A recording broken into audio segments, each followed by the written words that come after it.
నేపాల్ తాత్కాలిక పీఎంగా మాజీ chief justice Susheela కర్కీ పేరును ఆందోళనకారులు ప్రతిపాదించారు. జెన్సీ గ్రూప్తో వర్చువల్గా సమావేశమైన సుశీల తాత్కాలిక ప్రభుత్వ అధినేతగా బాధ్యతలు చేపట్టేందుకు సిద్ధంగా ఉన్నట్లు సమాచారం.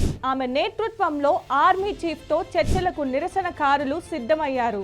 రాజకీయ పార్టీలకు అనుకూలంగా ఉన్న యువత ఈ చర్చల్లో పాల్గొనొద్దన్న నిబంధనకు జెన్సీ గ్రూప్ అంగీకరించినట్లుగా తెలుస్తుంది. ఇక ఈ ఎవరి సుశీల అనేది చాలా మంది నెట్టింట సెర్చ్ ఆప్షన్ మొదలు పెట్టారు. నేపాల్ ప్రధానమంత్రి సుశీలా కర్కీ సుప్రీంకోర్టు తొలి మహిళా చీఫ్ జస్టిస్. 1952లో జన్మించిన ఆమె భారత్లోని ఉత్తరప్రదేశ్లోని బెనారస్ యూనివర్సిటీలో పొలిటికల్ సైన్స్ చదివారు. అవినీతికి వ్యతిరేకంగా పోరాడి గుర్తింపు పొందారు. 2016లో ఎస్సీ చీఫ్ జస్టిస్గా బాధ్యతలు చేపట్టి కొన్ని ప్రభుత్వ నిర్ణయాలను తప్పుబట్టారు.